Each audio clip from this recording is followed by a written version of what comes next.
Assalamualaikum warahmatullahi wabarakatuh. Sahabat beriman yang dimuliakan Allah, Nabi Muhammad SAW diketahui memiliki beberapa mukjizat.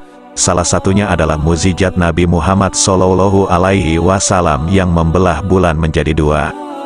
Keterangan tersebut didasarkan dari salah satu riwayat hadis yang dikisahkan Anas bin Malik radhiyallahu anhu. Ia berkata yang artinya, sesungguhnya ahli Makkah pernah meminta kepada Rasulullah Shallallahu Alaihi Wasallam supaya memperlihatkan satu tanda bukti kepada mereka. Kemudian, beliau memperlihatkan bulan yang terbelah dua hingga Gunung Hira dapat merela lihat di antara kedua belahannya. Hadis riwayat Bukhari dan Muslim. Kisah ini terjadi di zaman jahiliyah. Pada zaman itu hiduplah raja bernama Habib bin Malik di Syam. Dia penyembah berhala yang fanatik dan menantang serta membenci agama yang didakwahkan oleh Nabi Muhammad SAW. Suatu hari Abu Jahal menyurati Raja Habib bin Malik perihal Nabi Muhammad SAW. Surat itu membuatnya penasaran dan ingin bertemu dengan Nabi Muhammad SAW, dan Raja Habib membalas surat itu bahwa ia akan berkunjung ke Makkah pada hari yang telah ditentukan. Berangkatlah ia dengan 10.000 orang ke Makkah sampai di desa Abtah, yakni desa yang dekat dengan Mekah. Maka ia mengirim utusan untuk memberitahu Abu Jahal bahwa dia telah tiba di perbatasan Mekah. Maka disambut oleh Raja Habib oleh Abu Jahal dan pembesar Quraisy. Seperti apa Muhammad itu? Tanya Raja Habib setelah bertemu dengan Abu Jahal. Sebaiknya Tuan tanyakan kepada Bani Hashim, jawab Abu Jahal. Lalu Raja Habib menanyakan kepada Bani Hashim. Di masa kecilnya Muhammad adalah anak yang bisa dipercaya, jujur dan baik budi. Tapi sejak berusia 40 tahun ia mulai menyebarkan agama baru, menghina dan menyepelekan Tuhan-Tuhan kami. Ia menyebarkan agama yang bertentangan dengan agama warisan nenek moyang kami, jawab salah seorang keluarga Bani Hashim. Raja Habib memerintahkan untuk menjemput Nabi Muhammad SAW dan menyuruh untuk memaksa bila beliau tidak mau datang. Dengan menggunakan jubah merah dan sorban hitam, Nabi Muhammad SAW datang bersama Abu Bakar As-Siddiq radhiyallahu anhu dan Khadijah radhiyallahu anhu. Sepanjang jalan Khadijah radhiyallahu anhu menangis karena khawatir akan keselamatan suaminya. Demikian pula Abu Bakar radhiyallahu anhu. Kalian jangan takut, kita serahkan semua urusan kepada Allah Subhanahu wa Ta'ala, kata Nabi Muhammad SAW. Sampai di desa Abtah, Nabi Muhammad SAW disambut dengan ramah dan dipersilahkan duduk di kursi yang terbuat dari emas. Ketika Nabi Muhammad SAW duduk di kursi tersebut, memancarlah cahaya kemilau dari wajahnya yang berwibawa, sehingga yang menyaksikannya tertegun dan kagum. Maka berkata Raja Habib, wahai Muhammad, setiap nabi memiliki mukjizat-mukjizat. Lalu mukjizat apa yang engkau miliki? Tanya Raja Habib. Dengan tenang Nabi Muhammad SAW balik bertanya, mukjizat apa yang Tuan kehendaki? Raja Habib menjawab, aku menghendaki matahari yang tengah bersinar engkau tenggelamkan, kemudian munculkanlah bulan, lalu turunkanlah bulan ke tanganmu, belah menjadi dua bagian dan masukkan masing-masing ke lengan bajumu sebelah kiri dan kanan, kemudian keluarkan lagi dan satukan lagi. Lalu suruhlah bulan mengakui bahwa engkau adalah Rasul. Setelah itu kembalikan bulan itu ke tempatnya semula. Jika engkau dapat melakukannya, aku akan beriman kepadamu dan mengakui kenabianmu, wahai Muhammad. Mendengar itu Abu Jahal sangat gembira. Pasti Nabi Muhammad SAW tidak dapat untuk melakukannya. Dengan tegas dan yakin Nabi Muhammad SAW menjawab, aku penuhi permintaan Tuan. Kemudian Rasulullah SAW berjalan ke arah Gunung Abi Kubais dan salat 2 rakaat. Usai salat beliau SAW berdoa dengan menengadahkan tangan tinggi-tinggi agar permintaan Raja Habib terpenuhi. Seketika itu juga tanpa diketahui oleh siapapun juga turunlah 12.000 malaikat. Maka berkatalah malaikat, wahai Rasulullah, Allah menyampaikan salam kepadamu. Allah berfirman, wahai kekasihku, janganlah engkau takut dan ragu, sesungguhnya aku senantiasa bersamamu. Aku telah menetapkan keputusanku sejak zaman azali. Tentang permintaan Habib bin Malik, pergilah engkau kepadanya untuk membuktikan kerasulanmu. Sesungguhnya Allah yang menjalankan matahari dan bulan, serta mengganti siang dengan malam. Habib bin Malik mempunyai seorang putri cacat, tidak punya kaki dan tangan, serta botak. Allah Subhanahu wa Ta'ala telah menyembuhkan anak itu sehingga ia bisa berjalan, meraba dan melihat. Lalu bergegaslah Rasulullah Shallallahu Alaihi Wasallam turun menjumpai orang kafir. Sementara bias cahaya kenabian yang memantul dari wajahnya semakin bersinar.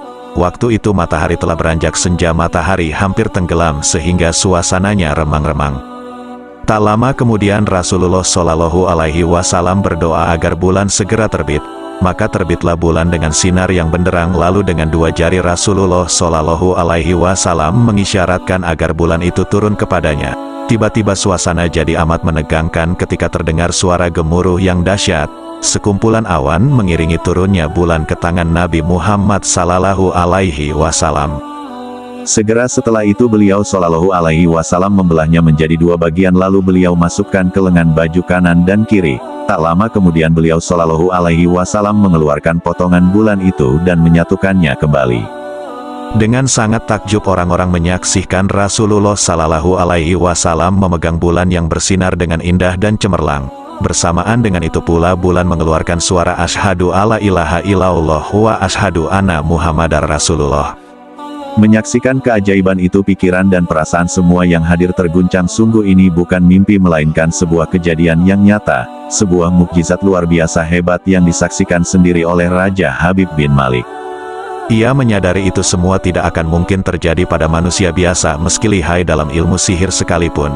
Namun hati Raja Habib masih beku, maka ia pun berkata, "Aku masih mempunyai syarat lagi untuk mengujimu." Belum lagi Raja Habib sempat melanjutkan ucapannya, Rasulullah memotong pembicaraan, "Engkau mempunyai putri yang cacat, bukan sekarang Allah Subhanahu wa Ta'ala telah menyembuhkannya dan menjadikannya seorang putri yang sempurna." Raja Habib pun terkejut karena tidak ada siapapun yang tahu penyakit anaknya itu, yaitu lumpuh dan matanya buta kecuali orang-orang istana dan mereka yang dekat dengannya saja. Mendengar itu betapa gembiranya hati Raja Habib. Spontan ia pun berdiri dan berseru, "Hai penduduk Mekah, kalian berimanlah, jangan kembali kafir karena tidak ada lagi yang perlu diragukan. Ketahuilah sesungguhnya aku bersaksi tiada Tuhan selain Allah dan tiada sekutu baginya, dan aku bersaksi sesungguhnya Muhammad adalah utusan dan hambanya." Melihat semua itu Abu Jahal jengkel dan marah. Dengan emosi berkata kepada Raja Habib, "Wahai Raja Habib, engkau beriman kepada tukang sihir ini hanya karena menyaksikan kehebatan sihirnya." Namun Raja Habib tidak menghiraukannya dan berkemas untuk pulang. Sampai di pintu gerbang istana, putrinya yang sudah sempurna menyambutnya sambil mengucapkan dua kalimat syahadat. Tentu saja Raja Habib terkejut. "Wahai putriku, dari mana kamu mengetahui ucapan itu? Siapa yang mengajarimu?" "Aku bermimpi didatangi seorang lelaki tampan rupawan yang memberitahu aku bahwasanya ayah telah Islam. Dia juga berkata jika aku menjadi muslimah anggota tubuhku akan lengkap. Tentu saja aku mau." Kemudian aku mengucapkan dua kalimat syahadat, jawab sang putri. Maka seketika itu juga Raja Habib pun bersyukurlah sebagai tanda syukur kepada Allah Subhanahu wa Ta'ala. Itulah salah satu kisah mukjizat Nabi Muhammad Shallallahu Alaihi Wasallam. Dan marilah kita bersalawat kepada baginda Nabi Muhammad Sallallahu Alaihi Wasallam. Semoga kita semua senantiasa selalu diakui sebagai umat Nabi Muhammad Sallallahu Alaihi Wasallam dan pantas mendapatkan berkah dan syafaat dari beliau Sallallahu Alaihi Wasallam. Amin ya rabbal alamin. Mudah-mudahan ini semua bermanfaat. Assalamualaikum warahmatullahi wabarakatuh. Assalamualaikum warahmatullahi wabarakatuh. Sahabat beriman yang dimuliakan Allah, Nabi Muhammad Shallallahu Alaihi Wasallam adalah nabi terakhir yang menjadi penutup dari segala nabi dan rasul. Selama menjalani tugas kenabiannya, ada banyak kisah tentang Nabi Muhammad yang bisa dijadikan pelajaran. Salah satunya mengenai kisah pengemis buta yang menghina Nabi Muhammad. Kisah tersebut menjadi bukti bahwa kemuliaan Nabi Muhammad itu sangat nyata. Di suatu tempat, yaitu pasar di kawasan Madinah Al-Munawwarah, ada seorang pengemis Yahudi buta yang selalu meminta-minta. Setiap kali ada orang lewat di hadapannya, pengemis itu selalu mengatakan hal-hal buruk terhadap sosok Nabi Muhammad. "Wahai saudaraku, jangan dekati Muhammad. Dia itu orang gila, pembohong, tukang sihir. Apabila kalian mendekatinya akan dipengaruhinya," kata pengemis itu. Dari hari ke hari, pengemis itu selalu mengucapkan kalimat sama secara berulang agar siapa saja berhati-hati pada Muhammad yang menurutnya punya pengaruh buruk. Nabi Muhammad yang mengetahui perbuatan si pengemis itu sama sekali tidak merasa marah atau kesal. Bahkan Nabi Muhammad Shallallahu Alaihi Wasallam justru memberi makanan dan menyuapi pengemis itu dengan penuh kasih sayang. Selama memberi pengemis makanan, Nabi Muhammad tidak pernah berkata apapun dan cukup diam mendengarkan setiap perkataan si pengemis yang selalu menghinanya. Nabi juga rela meluangkan waktu setiap pagi untuk menyuapkan makanan kepada pengemis buta tersebut. Kebiasaan tersebut terus berlanjut setiap hari, bahkan si pengemis itu tak tahu bahwa yang menyuapinya makan adalah Nabi Muhammad yang ia benci. Hingga suatu hari Rasulullah Shallallahu Alaihi Wasallam wafat, lalu Aisyah radhiyallahu anhu berpesan pada Abu Bakar tentang kebiasaan Nabi Muhammad yang selalu memberi pengemis makan. Abu Bakar segera datang menemui pengemis di pasar sambil membawa makanan. Ketika diberi makanan oleh Abu Bakar, pengemis itu masih menghina Nabi Muhammad Shallallahu Alaihi Wasallam yang selalu baik terhadap pengemis Yahudi tersebut. Dan mendengar itu Abu Bakar pun menjadi sedikit geram dan menyuapi pengemis itu dengan sedikit kasar. Dengan perlakuan Abu Bakar yang berbeda dengan Rasulullah Shallallahu Alaihi Wasallam, pengemis itu pun menolak karena ia tahu bahwa orang yang memberinya makanan kali ini bukanlah seperti orang yang biasanya. Pengemis yang menolak makanan dari Abu Bakar berkata bahwa orang yang biasa mendatanginya selalu menyuapi dengan lembut, bahkan terlebih dahulu menghaluskan makanannya sebelum diberikan kepada si pengemis. Mendengar cerita dari pengemis buta itu, Abu Bakar hanya bisa menangis karena ia tahu betapa mulianya Muhammad kepada semua orang, sekalipun pada orang yang telah menghinanya. Abu Bakar berkata, "Aku memang bukan orang yang biasa datang padamu. Aku adalah salah seorang sahabatnya. Lantas siapa orang yang selalu menyuapi dan memberikan makanan kepadaku setiap hari dengan lembut?" tanya pengemis Yahudi tersebut. "Orang yang mulia itu telah tiada. Ia adalah Muhammad Rasulullah Shallallahu Alaihi Wasallam." Setelah mendengar penjelasan dari Abu Bakar, pengemis buta itu terkejut. Ia ikut menangis dan berkata, "Benarkah demikian? Selama ini aku selalu menghinanya, memfitnahnya, dan ia tidak pernah marah sedikit pun. Ia datang kepadaku dengan membawa makanan setiap pagi. Ia begitu mulia," ucap pengemis. Dan seketika itu juga si pengemis buta yang menghina Nabi Muhammad itu langsung mengucapkan syahadat di hadapan Abu Bakar. Hal ini menjadi bukti bahwa kasih sayang, kelembutan, dan kebaikan Nabi Muhammad Shallallahu Alaihi Wasallam dapat menggerakkan hati seseorang dan membuatnya memeluk Islam. Itulah kisah pengemis buta yang menghina Nabi Muhammad hingga akhirnya menyesal. Dari cerita tersebut, umat Islam dapat memetik hikmah bahwa Nabi Muhammad SAW merupakan pribadi yang begitu mulia. Dengan kesabarannya yang luar biasa, ia tak sekalipun membalas makian, justru tetap berbuat baik. Semoga kisah dan akhlak dari Rasulullah Shallallahu Alaihi Wasallam ini dapat diteladani oleh seluruh umat manusia. Amin. Assalamualaikum warahmatullahi wabarakatuh. Sahabat beriman yang dimuliakan Allah. Saat berkendara, risiko menabrak kendaraan lain atau menabrak orang lain pasti ada. Tak hanya risiko menabrak pengendara lain, hewan pun terkadang turut menjadi korban tabrakan. Salah satu hewan yang sering tertabrak oleh para pengendara adalah kucing.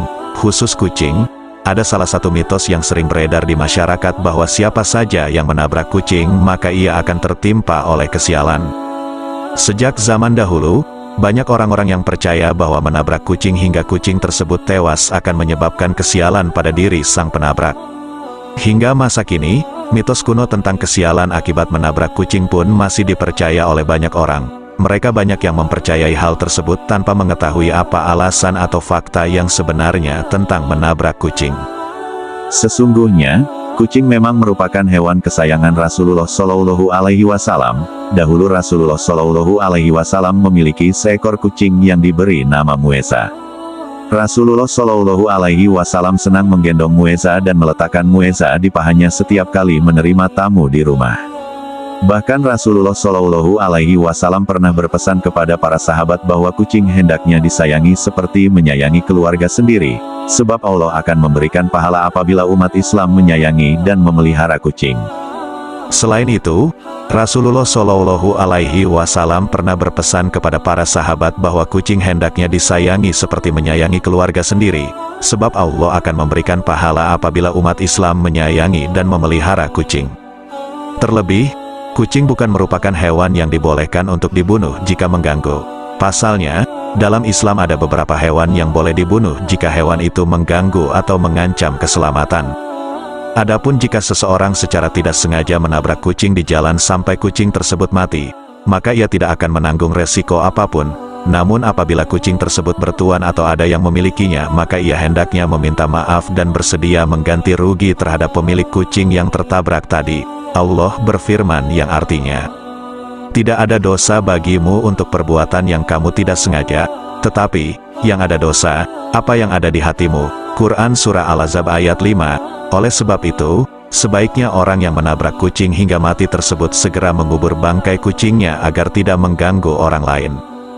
Tak hanya itu, hukuman bagi mereka yang gemar menyakiti kucing pun amatlah serius. Sebagaimana dikisahkan dalam sebuah hadis, ada seorang wanita yang tidak pernah memberi makan kucing peliharaannya.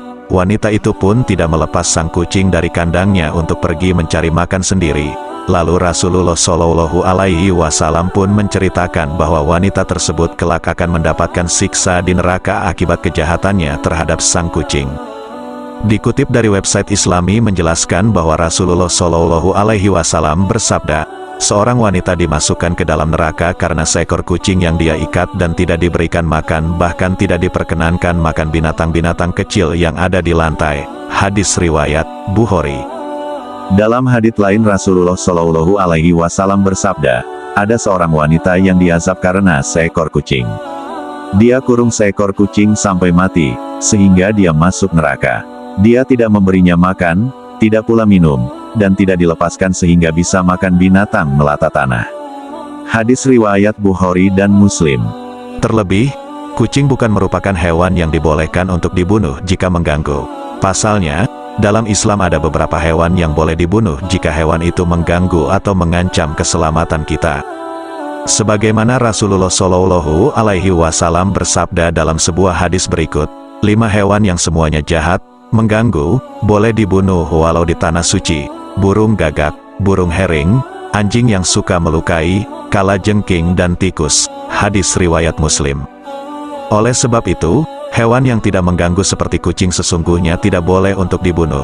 Tak hanya kucing, Rasulullah Shallallahu Alaihi Wasallam pun melarang membunuh hewan-hewan yang tak mengganggu jika tidak untuk dikonsumsi.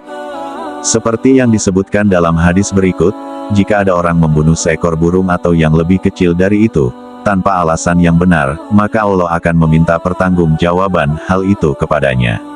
Para sahabat bertanya, "Ya Rasulullah, apa haknya?" Dia sembelih untuk dimakan, tidak mematahkan lehernya kemudian dibuang. Hadis riwayat Nasai. Rupanya, apabila menabrak kucing disebabkan oleh ketidaksengajaan maka sang penabrak tidak akan menanggung resiko apapun. Sebagaimana Allah berfirman, tidak ada dosa bagimu untuk perbuatan yang kamu tidak sengaja, tetapi, yang ada dosa apa yang disengaja oleh hatimu. Quran Surah Al-Ahzab ayat 5. Meskipun demikian, orang yang menabrak kucing hendaknya menguburkan kucing tersebut dengan selayaknya. Tujuannya yaitu agar bangkai kucing tersebut tidak mengganggu orang lain. Percaya pada mitos itu syirik, dosanya sungguh berat, perlu berhati-hati agar tidak menganggap bahwa semua yang terjadi pada kita itu karena kucing yang terbunuh atau tertabrak. Pasalnya, ini bisa menjadikan kita syirik, karena menganggap kucing sebagai pembawa bencana. Percaya pada mitos, dalam Islam biasa disebut tatoyur atau tiarah. Para ulama menjelaskan bahwa hukum tatayur dan tiarah adalah dilarang dan bahkan termasuk kesyirikan yang bisa menghilangkan kesempurnaan tauhid seseorang. Sebagaimana hadits dari Abdullah bin Mas'ud radhiyallahu anhu, Rasulullah Shallallahu Alaihi Wasallam bersabda, tiara itu syirik, tiara itu syirik, tiara itu syirik, dan setiap orang pasti pernah terlintas dalam hatinya sesuatu dari hal ini. Hanya saja Allah menghilangkannya dengan tawakal kepadanya. Hadis riwayat Abu Dawud dan Tirmidzi, sahih. Demikian penjelasan tentang mitos menabrak kucing menurut Islam. Semoga bermanfaat dan menambah pengetahuan untuk kita semua. Bismillahirrohmanirrohim. Assalamualaikum warahmatullahi wabarakatuh. Sahabat yang beriman yang dimuliakan Allah. Puasa Ramadan merupakan salah satu dari rukun Islam, artinya puasa Ramadan merupakan salah satu tiangnya agama Islam. Oleh karena itu setiap muslim yang beriman wajib melaksanakannya selama sebulan penuh tiap tahunnya. Namun tahukah bahwa jika dilihat dari segi historisnya asal-muasal puasa Ramadan tidak langsung diperintahkan begitu saja, karena sebelumnya puasa tidak langsung diperintahkan yang dimulai dari terbitnya fajar sampai terbenamnya matahari. dalam sejarah puasa Ramadan terdapat beberapa langkah sehingga menjadi suatu tataran syariat yang mengikat bagi umat muslim dan merupakan penghambaan manusia kepada Allah Subhanahu wa Ta'ala. Ibadah puasa tidak hanya ibadah yang memerlukan peran fisik saja, tetapi memerlukan kesehatan batin, bahkan mampu menyempurnakan batin menjadi hamba yang bertakwa. Menurut hadis yang diriwayatkan oleh Muazin Jabal, sejarah puasa Ramadan tidak muncul begitu saja. Dalam riwayatnya, sebelum Rasulullah Shallallahu Alaihi Wasallam menerima perintah puasa Ramadan, Rasulullah Shallallahu Alaihi Wasallam telah melaksanakan puasa Asyura dan puasa 3 hari setiap bulannya secara singkat. Sejarah puasa Ramadan sendiri mulai diwajibkan untuk melakukan ibadah puasa Ramadan pada 1,5 tahun setelah umat Islam hijrah ke Madinah. Ketika itu Nabi Muhammad Shallallahu Alaihi Wasallam baru saja diperintahkan untuk mengalihkan arah kiblat dari Baitul Maqdis Yerusalem ke Ka'bah Masjidil Haram di Makkah, Arab Saudi, dan pada saat itulah puasa Ramadan dimulai ketika melihat atau menyaksikan bulan pada awal bulan tersebut. Apabila langit dalam keadaan berawal yang mengakibatkan bulan tak dapat dilihat dan disaksikan, bulan Syaban disempurnakan menjadi 30 hari kewajiban puasa sebulan penuh pada Ramadan. Baru dimulai pada tahun kedua Hijriyah menurut riwayat lain. Sebelum turunnya perintah puasa Ramadan, Rasulullah Shallallahu Alaihi Wasallam bersama sahabat-sahabatnya serta kaum muslimin melaksanakan puasa pada setiap tanggal 13, 14, dan 15 bulan-bulan Komariah. Selain itu mereka juga biasa berpuasa tanggal 10 Muharram sampai datang perintah puasa wajib di bulan Ramadan.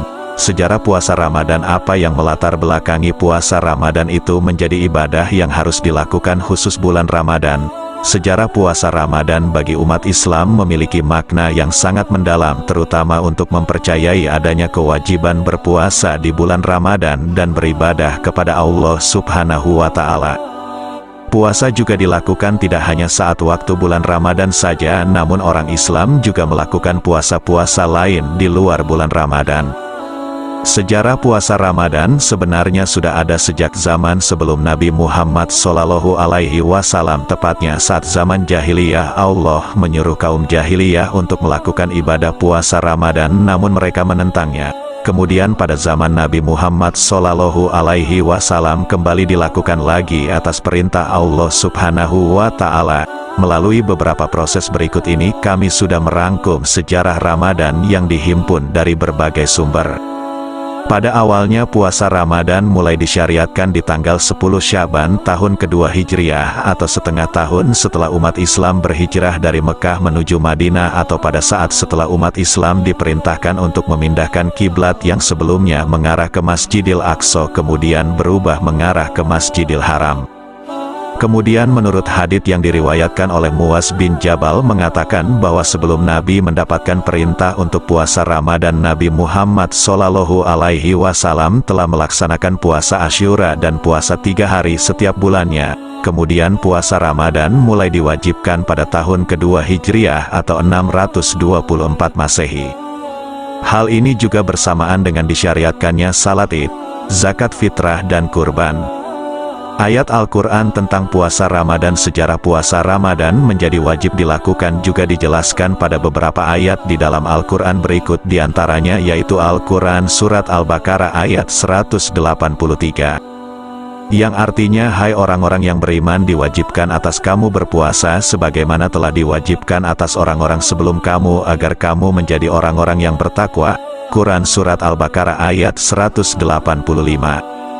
Beberapa hari yang ditentukan itu ialah bulan Ramadan, bulan yang di dalamnya diturunkan permulaan Al-Quran sebagai petunjuk bagi manusia dan penjelasan-penjelasan mengenai petunjuk itu dan pembeda antara yang hak dan yang batil. Karena itu barang siapa di antara kamu hadir di negeri tempat tinggalnya di bulan itu, maka hendaklah ia berpuasa pada bulan itu, dan barang siapa sakit atau dalam perjalanan lalu ia berbuka, maka wajiblah baginya berpuasa sebanyak hari yang ditinggalkannya itu.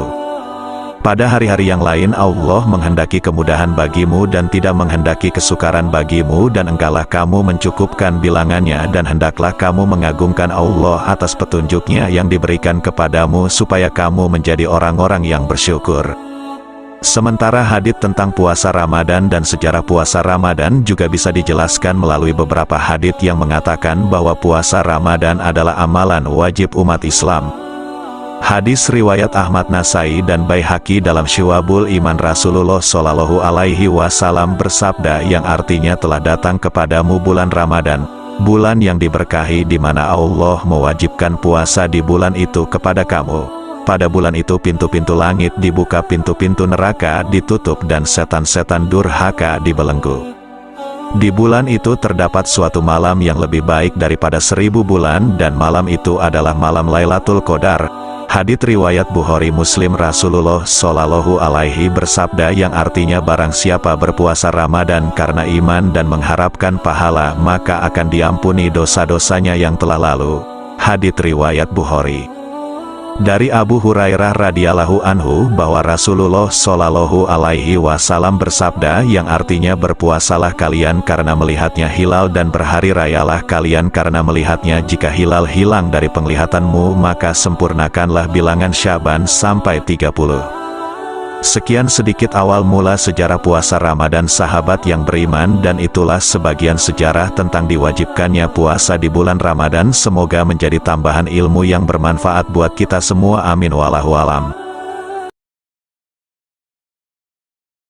Assalamualaikum warahmatullahi wabarakatuh. Sahabat beriman yang dimuliakan Allah. Di video kali ini kita akan membahas kisah Uwais Al-Qarni, pemuda yang terkenal di langit. Kisah ini bercerita tentang seorang pemuda bernama Uwais Al-Qarni yang hidup pada zaman Nabi Muhammad Sallallahu Alaihi Wasallam. Nama Al-Qarni yang disematkan padanya memiliki arti yang dalam bahasa Arab penghuni langit. Melalui kisah ini kita akan mengetahui siapakah sosok Uwais yang namanya sangat terkenal sampai ke langit. Ternyata hal ini terjadi karena ketaatan Uwais kepada ibunya. Uwais adalah seorang pemuda yang berasal dari negeri Yaman. Sejak lahir ia memiliki penyakit sopak timbul bercak-bercak putih di seluruh badan. Uwais adalah pemuda yang soleh dan giat bekerja sehari-hari. Ia mengembala domba milik tetangga. Untuk memenuhi kebutuhan hidup Uwais tinggal berdua dengan ibunya yang lumpuh dan buta. Walaupun hidup miskin, Uwais selalu bersyukur dan sangat menyayangi ibunya. Ia selalu berusaha memenuhi segala permintaan sang ibu. Uwais, nak, kemarilah sebentar, nak. Baik ibu, apakah ada yang engkau butuhkan, anakku? Mungkin hidup ibu sudah tak akan lama lagi. Ada satu keinginan ibu yang ingin sekali terwujud. Jangan berkata seperti itu ibu. Katakan padaku apa permintaan ibu. Sebelum saat itu tiba ibu ingin melaksanakan haji anakku. Mendengar perkataan ibunya, Uwais hanya termenung sambil berpikir, aku sangat ingin mewujudkan permintaan ibu. Mohon ibu bersabar sampai saat itu tiba, aku akan mencari cara agar kita bisa pergi ke Mekah untuk melaksanakan ibadah haji. Terima kasih nak, ibu sangat bahagia nak, dan sambil memeluk dan menangis. Ya Allah, bagaimana cara hamba membawa ibu hamba yang lumpuh dan buta untuk pergi ke Mekah? Sedangkan jarak dari Yaman ke Mekah sangat jauh melewati padang pasir yang tandus. Biasanya orang-orang pergi ke sana menggunakan unta. Seekor domba pun aku tidak punya, apalagi unta. Terus berpikir dan akhirnya menemukan suatu ide. Keesokan harinya Uwais menemui pemilik domba dan membeli 1 ekor domba untuk dipelihara. Namun uangnya hanya cukup untuk membeli 1 ekor anak domba. Setiap hari Uwais menggendong anak domba itu naik turun bukit. Orang-orang yang lewat tertawa melihat tingkah Uwais. Hei, coba lihat itu, apa yang dilakukannya dengan anak domba itu, dasar orang aneh. Hahaha, dasar gila. Uwais tidak mendengarkan cemoohan dari orang-orang. Saat ini yang ada di pikirannya adalah ibunya. 8 tahun berlalu dan tibalah pada musim haji. Anak domba Uwais semakin bertambah besar. Beratnya mencapai 100 kg. Begitu pula dengan badan Uwais semakin kekar dan bertenaga berkat latihan setiap hari. Beban berat yang dipikulnya tidak terasa lagi sekarang. Semua orang tahu bahwa apa yang dilakukan Uwais adalah bentuk pengorbanannya kepada sang ibu. Uwais menggendong ibunya sambil berjalan kaki dari Yaman menuju Mekah. Subhanallah, begitu besar cinta Uwais kepada ibunya, sesampai di Mekah Uwais tetap menggendong ibunya untuk bertawaf di Ka'bah. Di hadapan Ka'bah ibu dan anak itu berdoa, "Ya Allah, ampunilah semua dosa ibuku. Bagaimana dengan dosamu anakku?" Tanda tanya, dengan terampuninya dosa ibu maka ibu akan masuk surga. Cukuplah ridho ibu yang mengantarkanku ke surga Allah Subhanahu wa Ta'ala. Mendengar percakapan ibu dan anak laki-lakinya, seketika itu penyakit sopak yang dideritanya sembuh, hanya tertinggal satu bulatan putih di telapak tangannya. Terima kasih ya Allah. Sekembalinya dari Mekah, Uwais meminta izin kepada ibunya untuk pergi ke Madinah. Uwais ingin sekali bertemu dengan Nabi Muhammad Sallallahu Alaihi Wasallam. Dengan berat hati ibunya mengizinkan Uwais berangkat. "Setelah urusanmu selesai cepat pulang ya nak."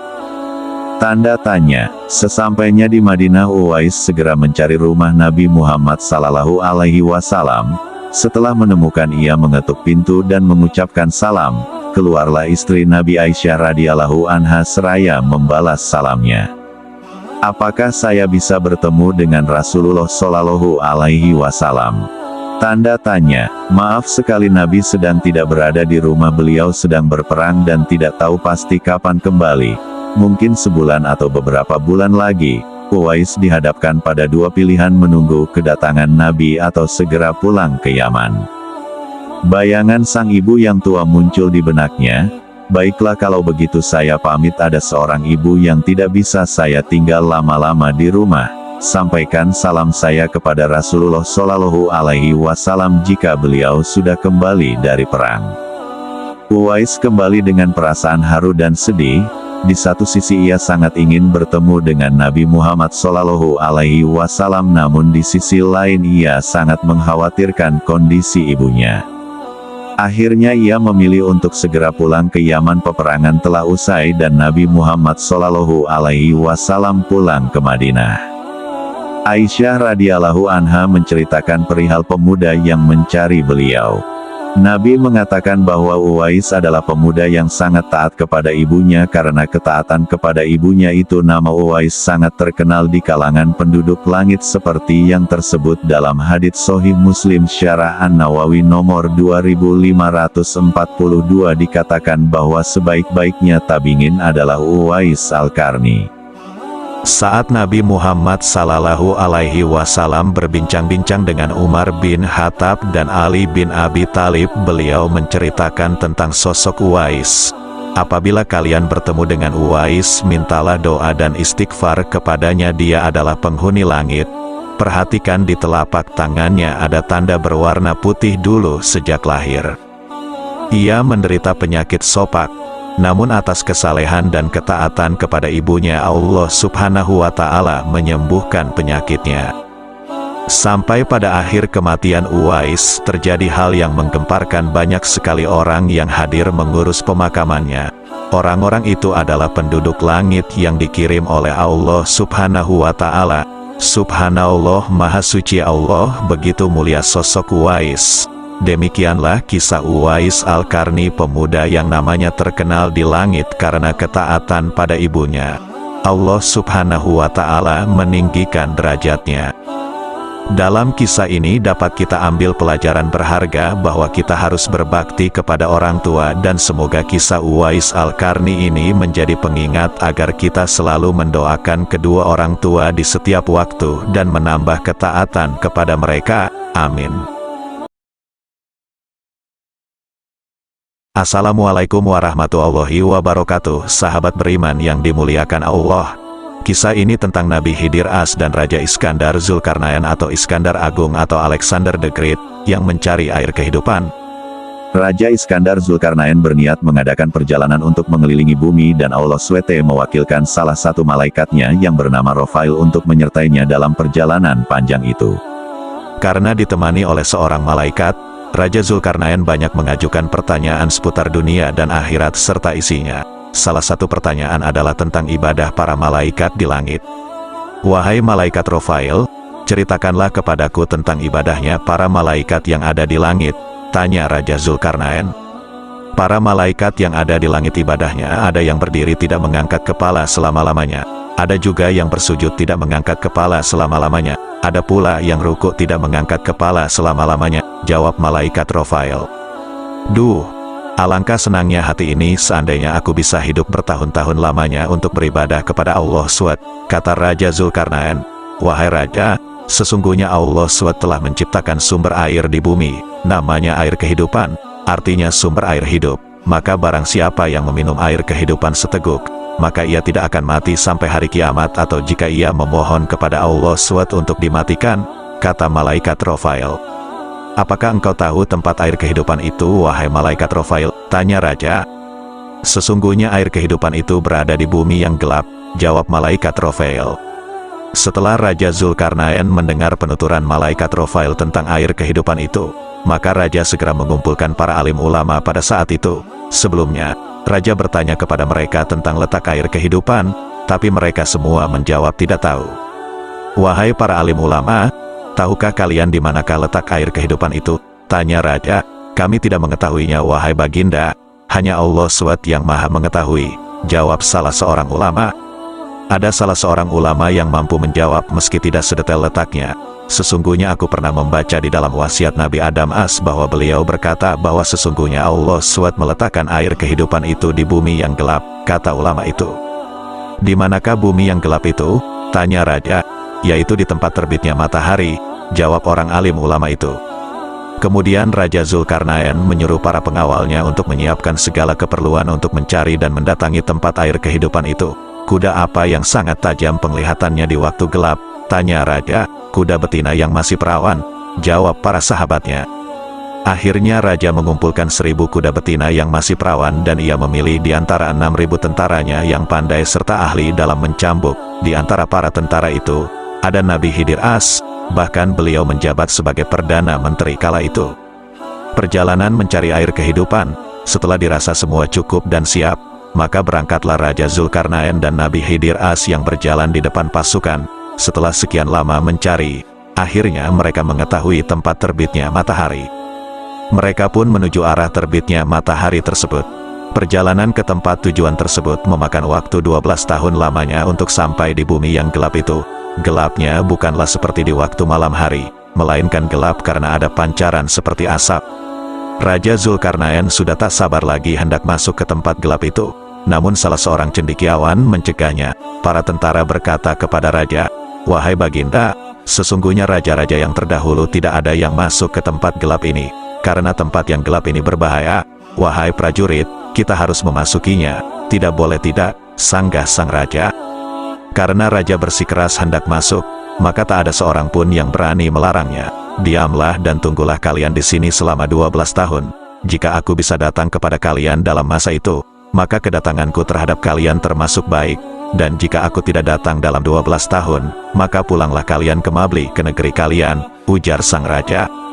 Setelah itu Raja mendekat dan bertanya kepada malaikat Rafael, apabila kita melewati tempat gelap ini, apakah kita dapat melihat kawan-kawan kita? Tidak bisa kelihatan, jawab malaikat Rafael. Akan tetapi aku memberimu sebuah merjan atau mutiara. Jika mutiara itu ke atas bumi, maka mutiara itu dapat menjerit dengan suara yang keras. Dengan demikian kawan-kawan kalian yang tersesat jalan dapat kembali kepada kalian, jelas malaikat Rafael lebih lanjut. Masuk ke air kehidupan, demikianlah. Akhirnya Raja Iskandar Zulkarnain masuk ke tempat yang gelap itu. Selama 18 hari lamanya tidak pernah melihat matahari dan bulan, tidak pernah melihat malam maupun siang, tidak pernah melihat burung dan binatang liar, sedangkan Raja berjalan dengan didampingi Nabi Khidir AS. Pada saat mereka berjalan, maka Allah SWT memberi wahyu kepada Nabi Khidir AS, bahwa sesungguhnya air kehidupan itu berada di sebelah kanan jurang dan air kehidupan ini aku khususkan untuk kamu. Setelah Nabi Khidir AS menerima wahyu itu, beliau berkata kepada sahabat-sahabatnya, berhentilah kalian di tempat masing-masing dan jangan kalian meninggalkan tempat kalian sebelum aku datang kepada kalian. Kemudian Nabi Khidir AS menuju kanan jurang hingga beliau menemukan air kehidupan itu. Beliau turun dari kudanya, melepaskan pakaiannya dan turun ke kolam air kehidupan tersebut. Beliau mandi dan minum air sumber kehidup tersebut dan beliau merasakan bahwa airnya lebih manis dari pavda madu. Sesudah mandi dan minum air tersebut, beliau keluar dari tempat itu kemudian menemui Raja Iskandar Zulkarnain. Raja tidak mengetahui apa yang telah terjadi atas diri Nabi Khidir As. Kisah Nabi Khidir As mencari air kehidupan diriwayatkan oleh As-Salabi dari Imam Ali Ra. Assalamualaikum warahmatullahi wabarakatuh. Sahabat beriman yang dimuliakan Allah. Di video kali ini kita akan membahas seseorang sahabat Rasulullah yang dijamin masuk surga, dan dia bernama Bilal bin Rabah. Bilal bin Rabah adalah salah satu sahabat Rasulullah SAW yang dijamin masuk surga sebelum masuk Islam. Ia pernah disiksa dengan cara dijemur di bawah teriknya matahari oleh tuannya yang memaksa ia menjadi kafir. Bilal merupakan seorang budak dari Habasyah. Ia memiliki perawakan yang kekar dan tegap serta berkulit hitam. Saat ini, umat muslim di seluruh dunia mengenal Bilal sebagai muazzin pertama yang mengumandangkan azan. Dan dahulu ia pernah disiksa saat dipaksa mengingkari Allah Subhanahu wa Ta'ala. Bilal merupakan budak dari seorang majikan yang bernama Umayyah di Mekah. Awal perkenalan Bilal dengan Nabi Muhammad SAW adalah ketika seorang tamu dari majikannya menceritakan tentang seseorang yang bernama Muhammad yang mengajarkan agama baru. Bilal langsung merasa penasaran. Ia sangat ingin bertemu dengan Nabi Muhammad SAW untuk mendengarkan ajaran agama yang dibawa oleh Nabi Muhammad SAW. Dan untuk mengobati rasa penasarannya, Bilal secara diam-diam mencari informasi tersebut. Bilal akhirnya bisa bertemu dengan Nabi Muhammad SAW atas bantuan Abu Bakar. Saat itu, Abu Bakar telah memeluk Islam dan setia mengikuti ajaran yang dibawa Nabi Muhammad. Pertemuan Bilal dengan Nabi Muhammad SAW berlangsung hangat secara lemah lembut. Nabi Muhammad menyampaikan dakwah dan ajaran Islam. Semua yang disampaikan Nabi Muhammad SAW membuat Bilal merasa tersentuh dan hatinya merasa tentram. Ia pun mantap memilih untuk menjadi seorang muslim. Di hadapan Nabi Muhammad SAW, Bilal pun mengucapkan 2 kalimat syahadat. Bilal pun merasa sangat senang karena telah menjadi seorang muslim. Bilal pun bertekad untuk menjadi seorang muslim yang beriman. Kabar berita Bilal menjadi seorang muslim ternyata diketahui majikannya. Umayyah justru merasa marah ketika tahu budaknya masuk Islam.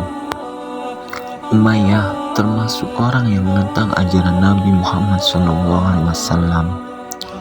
Ia pun murka dan memaksa Bilal untuk keluar dari Islam dan menyuruh kembali Bilal untuk menyembah berhala. Namun, keteguhan hati Bilal yang tetap ingin memeluk Islam membuat Umayyah menyiksanya bertubi-tubi. Meskipun telah disiksa setiap hari, Bilal tetap teguh sebagai seorang muslim. Sampai akhirnya Umayyah menyeret Bilal dan membiarkannya di tengah terik matahari. Bilal yang tak mengenakan baju tentu merasa seluruh tubuhnya terbakar, namun ia tetap ikhlas.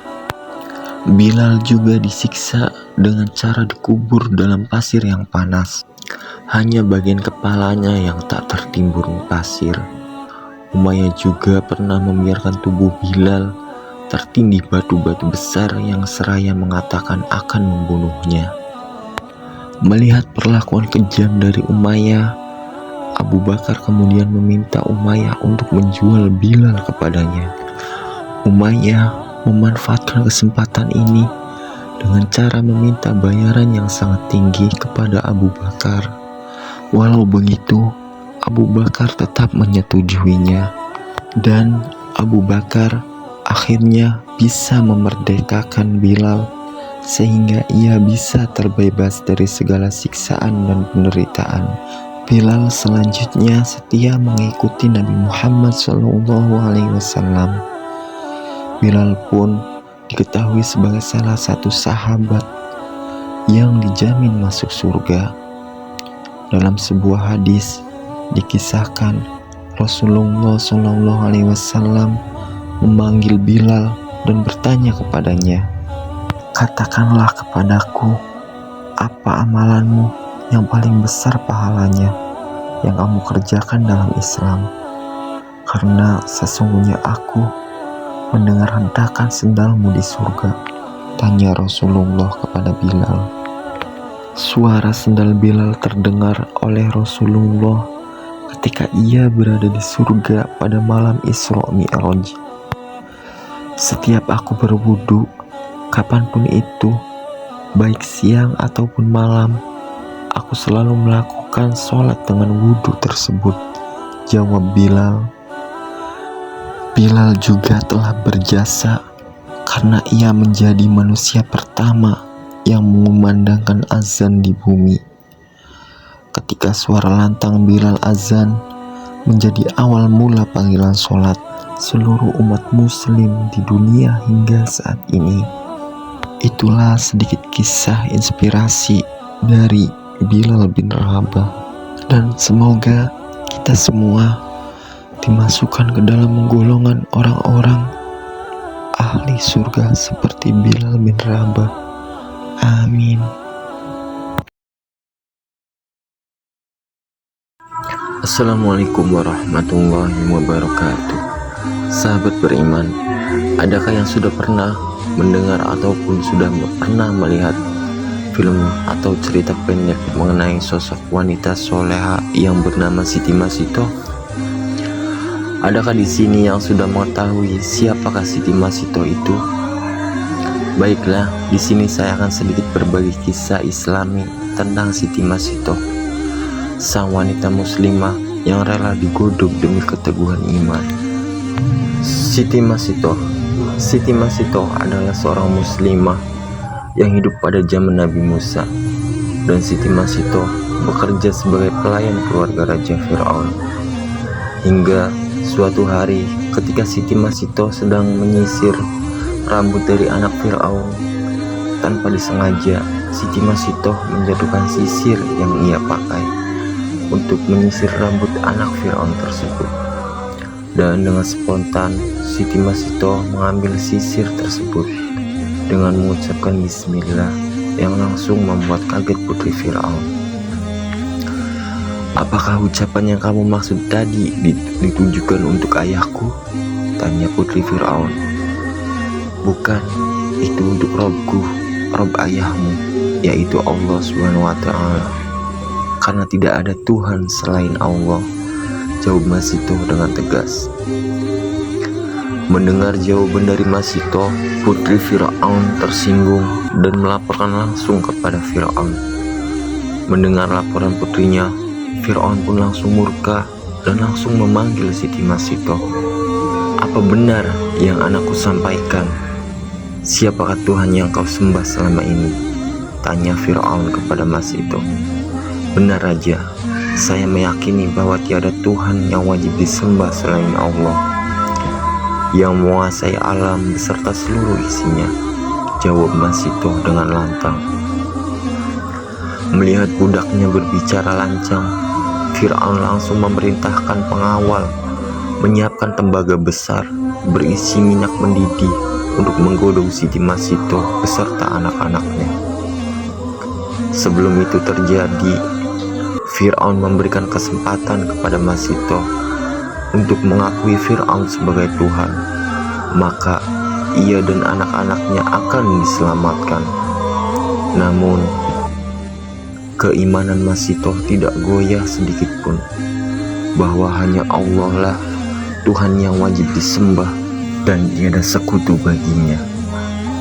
Fir'aun pun semakin murka dan menyuruh pengawal untuk memasukkan satu persatu anak Masito ke dalam minyak panas. Dan ketika tiba giliran anak terakhir yang masih bayi, Masito pun ragu. Ibu yang mana yang tega melihat anak Anaknya yang masih bayi ingin digodok hidup-hidup. Namun di tengah keraguan itu, bayi anak Masito itu berbicara atas izin Allah. "Ibu, janganlah engkau takut.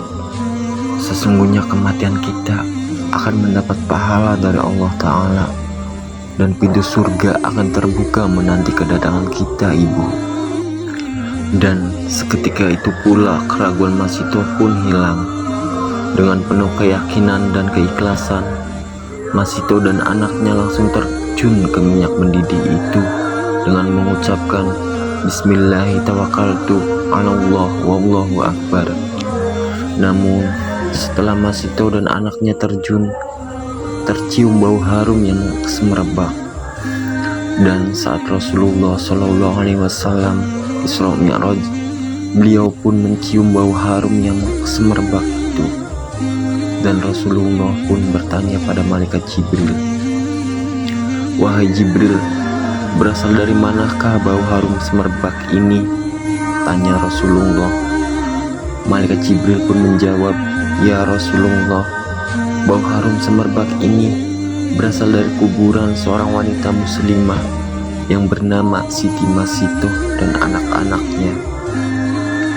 Itulah sedikit inspirasi dari wanita soleha yang bernama Siti Masito, dan semoga kita termasuk orang-orang yang berpegang teguh iman dan Islam seperti Siti Masito. Amin.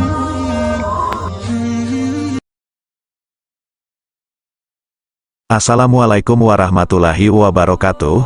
Sahabat beriman yang dimuliakan Allah, di video kali ini kita akan membahas kemana perginya arwah kucing setelah mati. Benarkah majikan kucing akan bersama kucingnya kelak? Berikut kami telah merangkumnya, dan jangan lupa untuk menambahkan like dan subscribe agar Islam selalu populer sepanjang masa. Berbagi makanan dan minuman adalah salah satu amalan dalam Islam. Begitu pula memberi makan pada hewan juga. Misalkan kita yang menyayangi kucing itu sudah termasuk pahala kebaikan yang diberikan Allah kepada kita. Pada setiap yang mempunyai hati yang basah atau hewan itu terdapat pahala dalam berbuat baik kepadanya. Hadis riwayat Bukhari.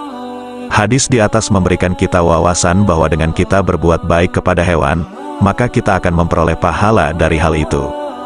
Maka tidak heran jika kita bisa menelaah secara harfiah dan mendalam, banyak cara yang bisa kita lakukan dalam memperoleh pahala kebaikan. Lantas apa hukuman dari Allah yang akan kita peroleh jika menyiksa kucing, dan kemana roh kucing pergi? Dan apakah kita masih bisa bertemu kucing kita di akhirat? Kita akan ketahui semua informasinya dengan menyimak video ini sampai akhir agar kita semua bisa mengerti apa yang harus kita lakukan. Hewan mungil kucing peliharaan kita ini, sudah sering kita dengar dan ketahui bahwa kucing adalah hewan kesayangan Rasulullah. Rasul mempunyai kucing yang amat beliau sayang dan diberi nama Muesa. Sebagai umat Rasulullah, kita sepantasnya untuk meneladani dengan sifat beliau yang sangat penyayang binatang. Kita menyakiti kucing dengan sengaja, memukul, menendang, menyiram, bahkan banyak kita saksikan di televisi dan media-media sosial kucing dibantai, digorok dan dicekoki minuman keras sampai mati, dipotong kakinya karena alasan sering mencuri, dan digebuki sampai mati karena alasan mengganggu aktivitas orang dengan meongan yang dikeluarkan. Mendengar ini, apa yang kita rasakan, terutama bagi kita pecinta kucing? Pasti miris dan sedih mengapa ada manusia yang setega ini dengan binatang yang lucu ini, yang sejatinya hanya membutuhkan makanan dan minuman, bukan butuh harta melimpah ataupun uang emas dan harta benda yang mewah. Hukuman orang yang menganiaya kucing. Rasulullah telah menegaskan dalam sabdanya, bahwa ada wanita yang semasa hidupnya memelihara kucing, namun wanita tersebut tidak memberikan kucing makanan dan minuman, bahkan wanita itu tidak mengizinkan kucing yang mencari makan sendiri. Wanita tersebut mengurung kucingnya sampai kelaparan. Seperti yang diriwayatkan dalam kitab Imam Bukhari dari Ibnu Umar, Nabi Muhammad bersabda, ada seorang perempuan yang masuk ke dalam neraka karena perkara seekor kucing.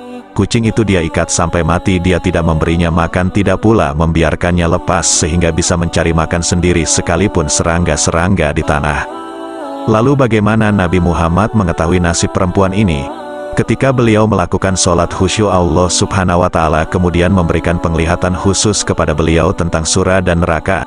Imam Bukhari meriwayatkan dari Asma binti Abu Bakar, Nabi Muhammad suatu kali bersabda, neraka mendekat kepadaku sampai aku berkata, wahai Tuhan, apakah aku akan bersama mereka? Tiba-tiba muncul seorang perempuan dicakar seekor kucing. Aku pun bertanya, ada apa dengan perempuan ini? Mereka para malaikat menjawab, perempuan itu mengurung kucing itu hingga mati kelaparan, dia tidak memberikannya makan ataupun membiarkannya makan. Begitulah siksa yang diperoleh wanita tersebut di akhirat. Memang kalau kita pikir itu adalah hal yang biasa karena merawat kucing adalah ditaruh di kandang supaya tidak kabur, namun hal biasa inilah yang dibenci oleh Allah, sebab sama saja kita menyiksa kucing. Lantas kemana arwah kucing setelah mati pergi? Hewan juga memiliki persamaan dengan manusia, yaitu mempunyai seperti yang dipaparkan oleh Ustaz Adi Hidayat di Akyar TV. Hewan memang memiliki arwah, namun lebih tepatnya disebut roh karena arwah merupakan bentuk jamak dari roh, sedangkan mengenai hakikat yang mengetahuinya hanyalah Allah Subhanahu wa Ta'ala, sebagaimana tercantum dalam Al-Quran Surat Al-Isra ayat 85. Ayat tersebut yang artinya, dan mereka bertanya kepadamu Muhammad tentang roh, katakan itu roh itu urusan Tuhanku. Hanya dia yang mengetahui hakikat roh itu, dan kamu diberi pengetahuan hanya sedikit. Meskipun begitu, Allah masih memberikan sedikit informasi yang dibutuhkan mengenai roh. Ustadz Adi Hidayat menjelaskan bahwa ruh dimasukkan setelah diciptakannya jasad terlebih dahulu. Dalam proses penciptaan manusia, jasad diciptakan terlebih dahulu, kemudian ditiupkanlah ruh ke dalamnya. Setelah ruh ditiupkan, kemudian jasadnya menjadi hidup, sedangkan pada hewan mereka juga memiliki ruh dan jasad, namun jasad yang dimiliki hewan dibedakan dengan jasad manusia, karena itulah manusia disebut basar, yakni makhluk yang punya kulit lembut dan halus serta berpenampilan baik. Dasar manusia dan hewan telah disebutkan dalam surat Atin. Perbedaan tersebut ada dua. Pertama, manusia bisa bicara karena diberikan akal, sedangkan hewan tidak. Kedua, penampilan manusia lebih bagus daripada hewan karena sama-sama memiliki ruh dan jasad seperti manusia. Lalu apakah arwah kucing setelah mati akan pergi ke neraka, surga atau tempat lain? Seperti yang dijelaskan Ustaz Adi Hidayat mengatakan bahwa jawaban dari pertanyaan tersebut dikembalikan kepada Al-Quran. Dalam Al-Quran telah disebutkan bahwa yang hakikat ruh hanyalah Allah Subhanahu wa Ta'ala yang tahu, namun Ustaz Adi Hidayat mengatakan bahwa nantinya ada hewan yang dihidupkan kembali di surga. Lalu hewan apa namanya? Hal tersebut dirahasiakan oleh Allah dan nantinya akan ditunjukkan banyak keindahan surga yang tidak pernah terjadi di bumi. Lalu benarkah kucing bisa membantu kita di akhirat? Dikisahkan sang sufi besar yang bernama Abu Bakar As-Sibli, konon setelah wafatnya beliau hadir dalam mimpi temannya. Dalam mimpi Sibi berdialog dengan Allah Subhanahu wa Ta'ala. Begini dialognya, apa yang menyebabkan dosamu diampuni, tanya Allah Subhanahu wa Ta'ala kepada Sibli. Salat tepat pada waktunya, jawab Sibli. Bukan, kata Allah Subhanahu wa Ta'ala, menimpali zakat, puasa dan hajiku yang menyebabkan dosaku diampuni, lanjut Sibli. Bukan juga, cetus Allah Subhanahu wa Ta'ala. Ya ilahi, lantas apa? Tanya Imam Sibli. Allah kemudian menjawabnya dengan mengacu pada kisah pertemuan Imam Sibli dengan seekor kucing di jalanan kota Baghdad. Kucing kecil itu loyo oleh ganasnya hawa dingin menyudut ke suatu tempat berharap kondisi bisa membaik. Imam Sibli yang tergerak hatinya lantas memungut binatang malang itu, kemudian menghangatkannya di dalam jubah yang ia kenakan. Kisah di atas diabadikan oleh Syekh Nawawi Al-Bantani dalam kitab Syarah Nasahi Al-Ibak. Benar dan tidak kisah ini dari sisi ilmiah bukan hal penting, akan tetapi pelajaran dari kisah itulah sesungguhnya yang patut kita petik. Oleh karena itu, kisah sufi di atas seharusnya menjadi pelajaran yang amat berharga bagi kita untuk membiasakan diri menanamkan kasih sayang yang bermanfaat kepada siapapun makhluk Allah. Yang kita lakukan tanpa diimbangi dengan amal kemanusiaan, tidaklah Tuhan akan mengampuni dan meridhoi kita. Wallahu alam. Assalamualaikum warahmatullahi wabarakatuh.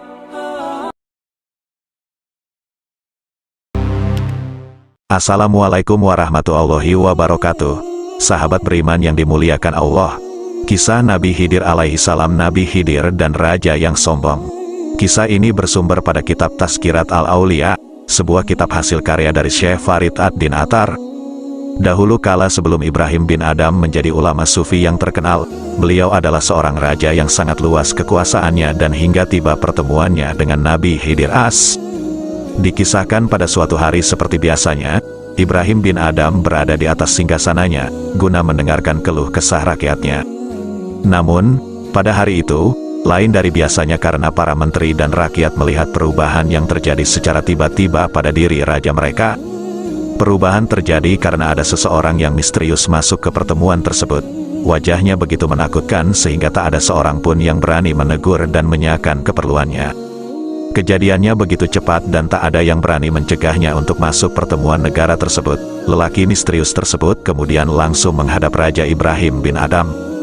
"Apakah yang engkau inginkan?" tanya Ibrahim. "Aku baru saja sampai, berilah istirahat sejenak," jawab lelaki misterius itu. "Wahai orang asing, ini bukanlah tempat persinggahan kafilah.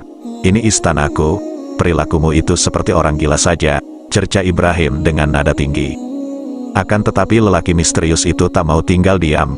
Ia malah balik bertanya, "Siapa pemilik istana ini sebelum engkau?" "Ayahku," jawab Ibrahim. "Sebelum ayahmu?" tanya lelaki misterius itu lagi. "Kakekku," jawab Ibrahim kesal. "Sebelum kakekmu siapa pemiliknya?" tanya lelaki misterius itu. "Ini warisan dari keluarga kakekku," jawab Ibrahim dengan nada emosi. "Kemanakah mereka sekarang ini?" tanya lelaki misterius yang tak menunjukkan rasa takut sama sekali. "Mereka telah meninggal dunia," jawab Ibrahim. "Jika demikian, tidakkah ini sebuah persinggahan yang diduduki oleh seseorang kemudian ditinggalkannya dan diganti oleh yang lain pula?" jelas lelaki misterius tersebut. Mendengar penjelasan tersebut, Ibrahim bin Adham tersentak kaget. Namun sebelum Ibrahim sempat menjawab, lelaki misterius itu mundur ke belakang dan tiba-tiba saja gaib menghilang di tengah kerumunan orang-orang. Ibrahim tak menyadari bahwa lelaki misterius tersebut adalah Nabi Khidir alaihi salam karena pada pertemuan selanjutnya Nabi Khidir alaihi salam mengakuinya. Dari kisah ini kita dapat mengambil pelajaran berharga bahwa hidup hanyalah sebuah persinggahan, dan tak ada yang harus kita sombongkan karena semua hanya titipan.